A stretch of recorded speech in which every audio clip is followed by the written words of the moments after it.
Zoom out this side.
పోలీసులు demo video చేస్తున్నారు ఇక్కడ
Save lives. NCPR. Save lives. NCPR. Save lives. NCPR. Save lives. NCPR. Save lives. NCPR. Save lives.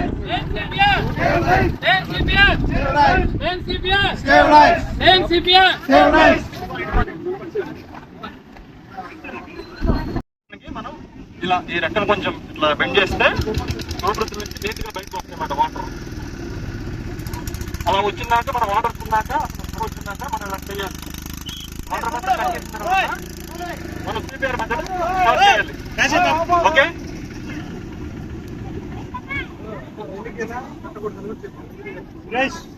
Explain చేస్తా ఉన్నాను దాన్ని చెప్తున్నా. ఆ విధంగా నొక్కితే ఏమవుతుందంటే వాళ్ళకి ఏదైనా నోట్లు అట్లా అడ్డం రావాలంటే చాలా కష్టం. కానీ మనకు జనరల్ గా మన సినిమా ప్రభావం వల్ల ఏంటంటే ఈ విధంగానే మనకు అలవాటు అయిపోయింది. ఇప్పుడు ఈ విధంగా చేయొద్దు. మనం బాగా ప్రెస్ చేయడం వల్ల అదేమవుతుందంటే హార్ట్ కి అటాక్ చేస్తుంది. ఆ నీళ్ళు వెళ్ళి బాగా హార్ట్ మీద ప్రెషర్ చేసి మనకు హార్ట్ అటాక్ రావడానికి ఇంకా డేంజర్ ఇంకా పెరగడానికి అవకాశం ఉంది. అందువల్ల ఎప్పుడు కూడా ఈ విధంగా నీళ్లు తాగిన వాళ్ళని ఈ విధంగా పడుకోబెట్టి పొట్ట మీద ప్రెస్ చేయడం అనేది ఎప్పుడు చేయకండి. ఏ విధంగా చేయాలనేది ఒకసారి చూడండి. మీరు కూడా అనుకున్నానా? చూడండి నోట్లో ఏమన్నా ఏమో జస్ట్ ఒకసారి చెక్ చేసుకోండి. నోట్లో ఏమన్నా అడ్డం ఏమోనని జస్ట్ ఒకసారి ఇటు తల మీ వైపు పెడితే ఏదైనా వాటర్ బయటకు వస్తుందా లేదా నీకు అర్థం అవుతుంది. కరెక్ట్ గా చూడండి ప్లేస్ సైడ్ ఈ విధంగా పెడితే ఎక్కువ ప్రెషర్ పడుతుంది. ఈ విధంగా చేసేసి అట్లా పుషప్ చేస్తూ ఉండాలి. ఏమన్నా వాటర్ ఉంటే ఈజీగా వస్తుంది. మీరు ఒక్కసారి మీరు ఊహించుకోండి వెల్లికిలా ఉన్నదానికి వాళ్ళ ఉన్నదానికి తేడా. ఈ విధంగా ఉంటే ఈజీ వాటర్ అనేది బయటికి రావటం. అదే వెల్లికిలా ఉన్నప్పుడు చాలా కష్టం. స్ట్రైట్ గా అట్లా కొనుక్కోబెట్టి ఇట్లా ప్రెస్ చేస్తే చాలు. దీనికి ఏం టెక్నాలజీ అవసరం లేదు. ఈ విధంగా చేస్తే మనకి ఆ స్టమక్ లో అతను తాగిన వాటర్ అనేది ఈజీగా అనేది బెయిల్ అవుట్ అయిపోతుంది. అతను కాన్షియస్ కి వచ్చే అవకాశం ఉంటుంది. ఈ విధంగా చేసిన తర్వాత కూడా అతను కాన్షియస్ కి రాలేదంటే అతను హార్ట్ ఆగిపోయి ఉండొచ్చు. అది ఒకసారి చెక్ చేయండి. అతను లేపటం ద్వారా గానీ ఆ గుండె మన చూడటం ద్వారా గానీ లేదా పల్స్ ఏదైనా చెక్ చేయడం ద్వారా గానీ అతను హార్ట్ అనేది వర్కింగ్ లో ఉందా లేదా అని ఒకసారి చూడండి. ఒకవేళ చూడండి ఒకసారి చెక్ చేయి. ఎట్లా చెక్ చేయొచ్చు? మనం తట్టడం ద్వారా లేదా శ్వాస అతను తీసుకుంటున్నాడో లేదో చూడటం ద్వారా సెల్స్ వల్ల చూడటం వల్ల ఈ విధంగా అతని హార్ట్ అనేది రన్ అవుతుందో లేదో హార్ట్ గుట్టుకుంటుందో లేదో మనం ఒకసారి చూసుకోవచ్చు.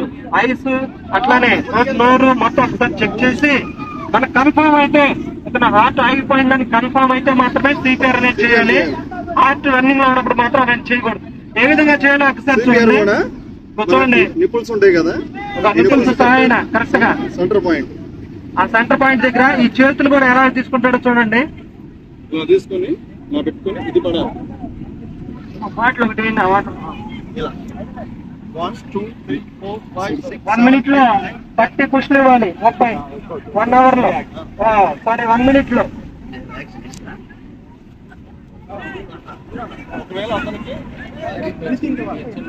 ఒకవేళ అప్పటికి రాకపోతే breathing direct mouth to mouth తీయకుండా ఏదైనా మన దగ్గర బాటిల్ ఉంటే అతను నోట్లో పెట్టేసి ఈ విధంగా మనం డైరెక్ట్ గా బ్రీత్ ఇవ్వచ్చు.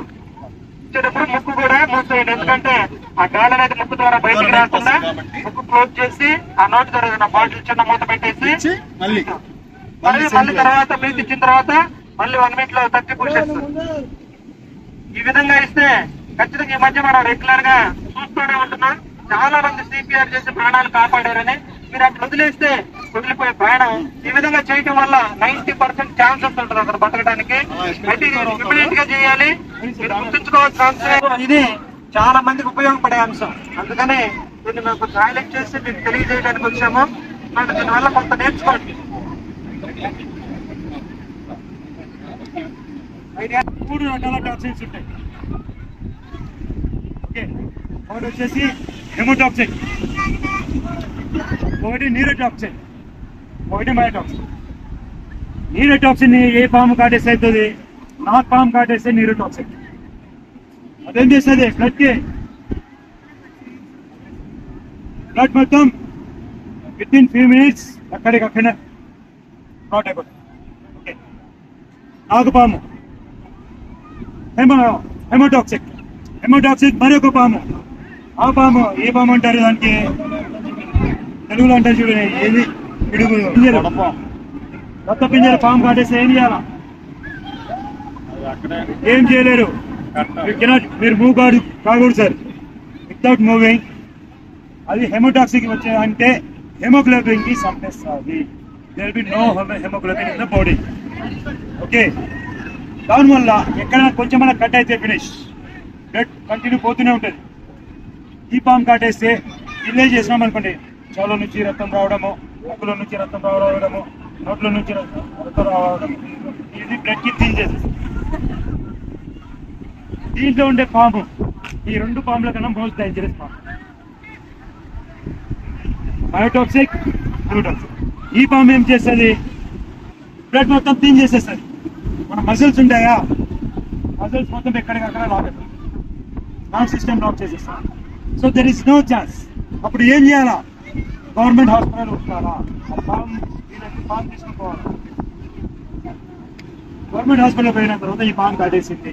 ఆ ఫామ్ పిక్చర్ చూపెడితేనే వాళ్ళకి ఐడియా వస్తుంది ఏ యాంటీ వెనమ్ ఇంజెక్షన్ ఇవ్వాలో. హెర్మోటాక్సిక్ వేరేది, ఓకే, న్యూరోటాక్సిక్ వేరే ఇంజెక్షన్, హార్మోటాక్సిక్ వేరే ఇంజెక్షన్. వాళ్ళకి తెలిసిపోతుంది నా ఫామ్ కాదు ఏ వెనమ్ యాంటీ వెనమ్ ఇవ్వాలా. ఒకవేళ ఏదైనా రక్తపిడుగులు ఫామ్ కాటేస్తే ఏ విధంగా ఏ ఇంజెక్షన్ వేయాలన్నా బాగా గుర్తుపెట్టుకోండి. ఇంకే ఫామ్ కాటేసింది, కట్టొచ్చా కట్టకూడదా? కట్టాలా? ఫామ్ కాటేస్తే కట్టాలి కదా, కట్టాలి కదా. మంచిది. ఇది ఎక్కడి నుంచి వచ్చింది? ఒక రచ్చబండలో ఎప్పుడు ఫామ్ కాటేస్తే కట్టేసినాడు అతను. అప్పటి నుంచి స్టార్ట్ అయింది. ఫామ్ కాటేస్తే కట్టకూడదు. మీరు కట్టేస్తున్నారు అనుకోండి, అక్కడ వరకు బ్లడ్ ఇదవుతుంది. ఒకసారి లూజ్ చేసి ఆడిపోతుంది heart and brain immediate, no choice. అతనికి ఏం చేయాలా? ఎట్లా ఉన్నాడో అట్లానే పట్టా కట్టాలి. కట్టెలు పెట్టేసి పట్టా పెట్టాలి. కాల్ మూవ్ చేయకూడదు. అందరూ కలిపి ఎత్తుకొని హాస్పిటల్ ఫామ్లో తీసుకుపోవాలి. అతను బీపీ రేస్ అయిపోతే వెరీ సింపుల్ టెక్నిక్స్ గుర్తుంటాయా? ఉండవా? పాము కాటేసి ఏం చేస్తావు? అమ్మ పాము కాటేసేదని ఉండకూడదు, ఎల్లంగా ఉండాలా. పోయి బాగా అయిపోవాలా. టైం తక్కువ ఉంటుంది, 5 నిమిషాలు ఉంటుంది, ఆ లోపల అయిపోవాలా. ఉండకూడదు. పక్కన ఉంటారా వాళ్ళకి చెప్పాలా, పిలవాలా, నాకు పాము కాటేసింది, ఓకేనా? అది చేయాల్సింది. ఏరా ఏమంటావు? ఇస్తే చెప్పండి. ఈత బాగా వస్తుందా? సిమ్మరా? అవునా? ఎప్పటి నుంచి స్విమ్మింగ్? బాగా ఈత బోర్డు పెట్టేస్తాం, సరేనా? Okay, thank you so much.